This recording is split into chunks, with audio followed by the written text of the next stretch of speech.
Energy के साथ है।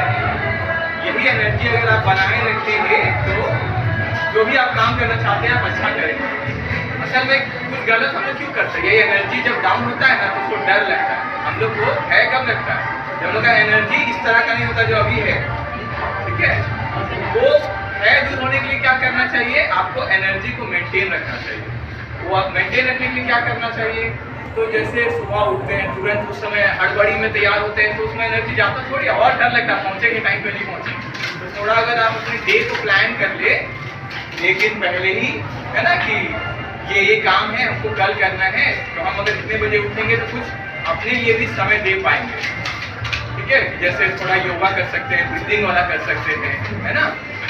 फिर थोड़ा जैसे आप पूजा या प्रेयर कर सकते हैं, ठीक है। तो ये सब थोड़ा बहुत करने से, पैदल चल सकते हैं, साइकिलिंग कर सकते हैं, तो इससे क्या होगा, थोड़ा फिजिकल वर्कआउट भी होगा आपका, और आप ये जो ताजगी है मेंटेन रख पाएंगे। थोड़ा समय आपको अपने लिए भी देना है, पढ़ाई जरूरी है, सारा चीज़ जरूरी है, लेकिन आपको हेल्थ को भी देखना चाहिए ना, मेंटल हेल्थ को भी। हम लोग का एक्चुअली सिस्टम क्या है, एक तो शरीर हो गया, एक अंदर वाला हो गया मन, है ना। एक कभी कभी हम लोग को जो अच्छा खराब लगता है वो दिल एक हो गया, और एक बोलते हैं सोल, आत्मा। तो चार चीज का पोषण नहीं करेंगे हम लोग तब तक अच्छा कैसे लगेगा। हम लोग सोचेंगे सिर्फ खाने से ही काम हो गया, तो ऐसा नहीं है। क्यों, क्योंकि आप तो एक सिस्टम को ना फीड किए, शरीर को बस हुआ, तो जो मन है उसको भी तो कुछ चाहिए, ठीक है। हार्ट को भी कुछ चाहिए, आपकी सोल को भी नरिशमेंट चाहिए। तो सोल को नरिशमेंट कहाँ से मिलता है, वो प्रेयर से मिल गया, योगा ब्रीदिंग किए उससे हार्ट और सोल दोनों को मिल गया।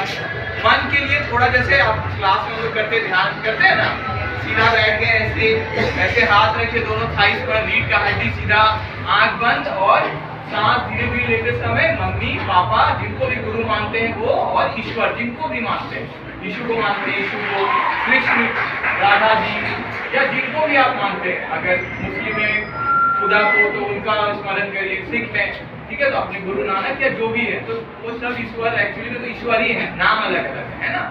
तो हम लोग ऐसे थोड़ा देर करेंगे तो देखते हैं मन कितना शांत हो जाता है, अच्छा लगता है ना। फिर सबको 5 ही बार हम बोलते हैं करने, उसके बाद एनर्जी चेंज होता है रूम का। क्यों, क्योंकि आप अंदर गए, आप बाहर फोकस हटा, तो वो भी हम लोग को चाहिए ताकि जो हमारा एनर्जी है मेंटेन हो सके। क्लास में बैठे, लेक्चर भी चल रहा है, अंदर में कुछ स्मरण कर लीजिए, ठीक है, मम्मी पापा गुरु ईश्वर, ताकि फिर से आपका जो एनर्जी है वो बैक टू सोर्स, आपका अपना, आपको पता चले कि सोर्स मेरा जो एनर्जी का है वो अंदर है, वो बाहर से वैसा नहीं होता है।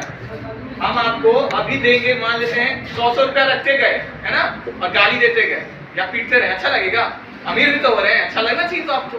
तो बाहर का एकदम लिमिटेड इन्फ्लुएंस होता है ना हम लोग के लाइफ में, लेकिन जो एक्चुअल इन्फ्लुएंस है वो कहाँ से होता है, अंदर से। तो जो व्यक्ति अंदर से स्ट्रांग होता है ना, उसको बाहर से उतना फर्क नहीं पड़ता है।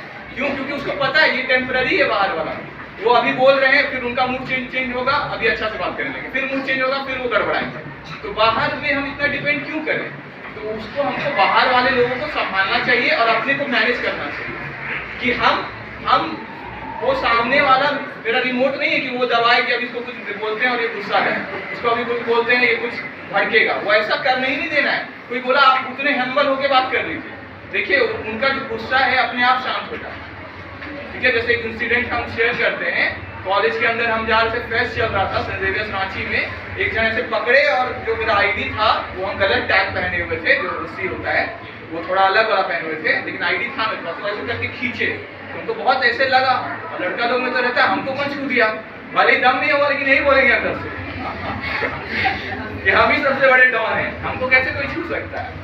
तो हम भी वही लड़ने वाला मोड में आ गए, लेकिन हम बच गए। मेरे सर थे बगल में, उस समय में एमकॉम में थे, तो टीचर नहीं बने थे, तो वो सर अगर नहीं रहते तो कितना बड़ा गड़बड़ हो जाता। हम लड़ लेते, वो हमको बोले इधर आओ, तो हम लड़ ही रहे थे, तो वो हमको बुला लिए, तो बच गए हम। तो हमको बोले क्या हुआ, तो बोले सर वो ऐसे ऐसे किया, हम ऐसे कर रहे तो गलत कर रहे थे। तो फिर वो हमको बोले ना, बस एक लाइन बोले, कुछ नहीं हुआ, ठीक है। तो वो अब बोल दिया, फिर हम तो टीचर का सुन के फिर हम निकल गए। अगले ही साल जो टीचर का जो वैकेंसी हुआ जिसमें, तो मेरे को अपॉइंट कर दिया गया कि आप पढ़ाइए सेंट जेवियर्स रांची में, सीधे एमकॉम को पढ़ाने मिल गया, हाईएस्ट क्लास। तो सोचिए अगर वो टीचर उस दिन नहीं होते और हम अपना वही रॉक झाड़ के लड़ लेते तो हमको मिलता उस कॉलेज में काम, कभी नहीं। तो संदेश सिमडेगा में भी हुआ, सेम लोग ही आए इंटरव्यू लेने, और जो भी काम हुआ मतलब और लोग भी जो आए, तो अगर रेपुटेशन मेरा खराब होता तो कितना कितना हमको आगे तक एकदम लॉस होता ना। तो इसीलिए बोला जाता है पोलाइटनेस गिव्स अपॉर्चुनिटी। आप जितने पोलाइट रहेंगे, हम्बल रहेंगे, वो आपका करियर को ग्रो करता है और चमकाता है, बढ़ाता है। ठीक है, हम लोग रेस्पेक्ट किसको करते हैं? जो काइंड होते हैं। असल में हम लोग को दिखता भले ही है कि कुछ लोगों के पास बहुत सारा बल है, धन है, तो इसका हम अगर फ्रेंड लिस्ट में आ जाए इनके, तो ये मेरा सिफारिश करेंगे वो, पर हम लोग इन्फ्लुएंस नहीं होते हैं। हम लोग इन्फ्लुएंस होते हैं जो काइंड है, जो हम्बल है, जो अपने आप को संभालते हैं, जो सामने वाले कोई कर्कश भी बोलते हैं, खराब भी बोलते हैं, फिर भी वो रिप्लाई में बहुत अच्छा से बोलते हैं। इसलिए हम लोग मदर टेरेसा को रिमेम्बर करते हैं कि उनके हाथ में कोई थूक दिया जब वो दान मांगने गई, तो वो बोलती है ये मेरे लिए, मेरे बच्चों के लिए क्या है। देखिए वो अपने लिए नहीं सोच रहे हैं। तो हम लोग भी जब हम्बल रहते हैं, नेल्सन मंडेला के ऊपर जब जेल में थे तो पेशाब कर दिया जाता था उनके ऊपर, लेकिन फिर भी वो अपना हम्बलनेस नहीं छोड़ते थे, तो बाकी कैदी भी उनसे इन्फ्लुएंस होते थे, और जो गार्ड थे उनके, वो इन्फ्लुएंस हो जाते थे, और वो he went on to become the president ना, प्रेसिडेंट वो बन गए। तो कितना हम्बलनेस में कितना गुण है। 34 साल 30 साल तक वो जेल में रहे, इससे ऊपर का पीरियड में जेल में रहे, लेकिन वो हम्बलनेस नहीं छोड़े। तो जो सबसे बड़ा क्वालिटी है, इसलिए बोला जाता है कि जो महानता का लक्षण है वो आपकी विनम्रता है। तो कोई अगर विनम्र हो गया, क्षमा कर सकता है, सहनशील है, तो वो क्या हुआ, वो अब मतलब गुण का शिखर तक पहुंच गया है। तो इसीलिए वो नेल्सन मंडेला बोलते थे, है ना, कि विनम्रता ही महानता का गुण है। तो हम लोग कुछ भी करें, हम लोग के अंदर घमंड ना आने पाए।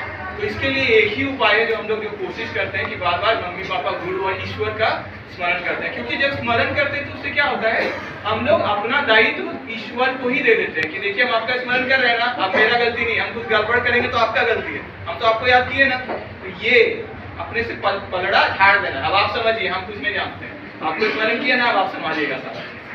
ठीक है, तो हम लोग कॉमर्स के अंदर हम लोग तो प्रॉफिट देखेंगे ना अपना, सीधे ईश्वर को ही दायित्व ठहराइए। कुछ लगे कि यहाँ गड़बड़ हो रहा है या हम नहीं संभाल पा रहे अपने आप को, सीधे ईश्वर को लाइए, जिनको भी आप करते हैं, फिर उनका जिम्मेदारी, फिर आप बोल सकते हैं हम तो आपको याद किए थे, आप क्यों नहीं हमको संभाले। ठीक है, तो ऐसा अगर हम लोग करेंगे तो हम लोग के अंदर भी गुणों का विकास होगा, क्योंकि हम लोग अपने आप को करता नहीं समझते ना कि हम कर रहे हैं। हम तो बार बार क्या सोच रहे हैं, मम्मी पापा, ईश्वर, गुरु आप ही है सब, आप ही के कारण मेरे अंदर क्वालिटी है, आप ही संभालिए आगे, है ना। तो हम्बलनेस आने का यही उपाय है जो हमको लगता है, और जो हम संतों को और प्रवचन में और सत्संग में जो सुनते हैं, वो लोग बताते हैं कि आप ईश्वर का स्मरण मत छोड़िए, जिसको भी मानते हैं, तब आपके अंदर घमंड नहीं आएगा, और घमंड नहीं आएगा तो क्या होगा, आप हम्बल ही होंगे, है ना। तो हम्बल होने का हम लोग कोशिश करें, जो ड्यूटीज मिला है उसको पूरा ईमानदारी से निभाने का कोशिश करें, ताकि हमारा गुण बना रहे। और जहाँ किसी को सहायता का जरूरत है, चाहे वो छोटा सा जीव क्यों ना हो, हम देखते हैं कि आप जब भी किसी को हेल्प करिएगा ना, छोटा सा जानवर भी है कोई, उसको कोई तकलीफ है, थोड़ा सा आप हेल्प करके देखिए, इतना सुख मिलता है ना अंदर से, जैसे कोई फंस गया है कहीं पे। एक बार हम जा रहे थे अपने दूध लेने, जहाँ पे हम रहते हैं, तो शाम टाइम में जा रहे थे, तो देखिए चूजा, वो जो स्लैब होता है उसके अंदर जाके दब गया, और शाम हो रही थी, और उसकी जो माँ है वो एकदम चिल्ला रही थी। तो हम बोले रुकू करता है ये लोग, आज कौन सा आवाज आ रहा है। तो हम जब देखे तो उनकी जो ओनर थी वो बोले कि इसका चूजा ना अंदर घुस गया है, आवाज आ रहा है लेकिन दिख नहीं रहा, शाम टाइम हो गया। तो हम बोले कि चलो ठीक है, दूध तो हम ले लेंगे, एक बार हम देखते हैं कहाँ है। तो हम घुस गए उसके अंदर। शराब जो होता है, ये हम इसलिए बता रहे हैं ताकि हम आप समझे कि अनुभव कैसा होता है। फिर जब उसको हम हेल्प करके निकाले वहां से, तो मेरा भले ही यहाँ पैंट सब गंदा हो गया, क्योंकि वो नाली जैसा था ना स्लैब के अंदर में, वो तो सूखा हुआ था भले ही, लेकिन थोड़ा थोड़ा लग गया। लेकिन जब उसको हम निकाल के दिए ना, उसकी माँ शांत हो गई ना, तो इतना हमको आनंद लगा ना अंदर से। तो हमको लगा कि कितना हेल्प करें ना, कितना फायदा होता है। हमको लगा ना कि मेरा जीवन आज सक्सेसफुल हुआ है कि किसी को हम थोड़ा सा हेल्प कर पाए। तो किसी को भी आप हेल्प करिए, चाहे वो जानवर हो, इंसान हो, किसी को भी दिक्कत हो, अगर आप कर सकते हैं आप करेंगे ना, तो देखिएगा आपका जो खुशी का सोर्स है वो बना रहेगा वो, और आपको अंदर से अच्छा फील होते रहेगा। तो ड्यूटी निभाइए, मम्मी पापा के प्रति जो ड्यूटी है, भाई बहन के प्रति है, आपके सहपाठी जो है, कंपटीशन का भावना रखिए, लेकिन हेल्प करने से भी मत छूटिए। और अपने पड़ोसी सबको हेल्प करिए, उससे आपका एनर्जी बना रहेगा। और ईश्वर को लास्ट में सबसे समर्पित कर दीजिए कि आपके द्वारा ही जीवन दिया गया है, है ना, और आप ही हमको संभाल रहे हैं। और मम्मी पापा का भी रात में अगर हो सके तो सेवा करिए, पैर दबाइए। दबाते हैं आप लोग? नहीं करते हैं तो करिए, ये अपॉर्चुनिटी फिर नहीं आएगा, वो भी लिमिटेड टाइम तक आपके साथ है ना, ठीक है, कभी भी वो छोड़ सकते हैं इस दुनिया को। तो इस बात को भी आप अपने ध्यान में रखिए कि उनका सेवा आपका सबसे पहला रेस्पॉन्सिबिलिटी होना चाहिए। वही है तब आप हैं, और वही सब करते हैं तब आप हैं। इसीलिए आप पढ़िए भी अच्छा उनको सोच के कि हमको उनके लिए अच्छा करना है, ताकि उनको ये नहीं लगे कि हम अपना जीवन और धन इनके पीछे खराब किए, ये इतने खराब निकल गए। इसीलिए आपको गुणवान बनना चाहिए, और फिर आप देखिए तभी ना आप हेल्प कर पाएंगे। खुद ही हम अगर मेरे ही में गुण नहीं, हम क्या हेल्प करें? और आपको देख के सब लोग सीखते हैं, आपके फ्रेंड सीखते हैं, आपके पड़ोसी में रहते हैं वो सीखते हैं, छोटा बच्चा सीखता है। आप जो भी करते हैं, गलत काम करेंगे तो गलत काम सीखेंगे, अच्छा आप काम करेंगे तो वो आपको देख के सीखेंगे। तो इसीलिए हमेशा सोचिए कि हम जो करें उसका इम्पैक्ट पड़ रहा है दूसरों पे भी, इसीलिए हम अच्छा इसीलिए करना है। क्यों? अपने भी अच्छा लगे, दूसरे को भी अच्छा लगे। कोई गलत कर रहा है तो हमको 5 मिनट का मजा मिलेगा उसके साथ रह के, लेकिन उसके बाद तो फिर मेरी कोई दिक्कत नहीं। इसीलिए अच्छा करना है, अच्छा बनना है, ताकि हम सोसाइटी का और अपनी फैमिली को भी अच्छा फील करा सके, अपना फ्यूचर अच्छा कर सके। मेरे जो टीचर्स हमको पढ़ाए हैं उनको हम अच्छा शो कर सके कि आपका जो गुण है वो हम लाने का कोशिश कर रहे हैं। और लास्ट में हमेशा कोई भी दिक्कत हो आपको पहला ईश्वर को, जो आपको जिसको भी आप मानते हो उनको स्मरण करिए, ताकि वो हेल्प करने आ जाते हैं। ठीक है, जब भी हम लोग स्मरण करते हैं तो जो जिस ईश्वर का स्मरण करते हैं वो आते हैं आपका हेल्प करने, मतलब आपके अंदर कुछ विचार दे देंगे, कुछ ज्ञान दे देंगे, जिससे आप उस मुश्किल घड़ी को पार कर जाइएगा। ठीक है, तो हम आप सबको थैंक यू करते हैं, क्योंकि आपसे भी हम बहुत सीखते हैं, बहुत एनर्जी रहता है आप में, और आप लोग हमेशा टीचर्स के प्रति डिवोटेड रहते हैं, डेडिकेटेड रहते हैं, जिससे हम लोग को भी एनर्जी सोर्स मिलता है। ठीक है, थैंक यू सो मच।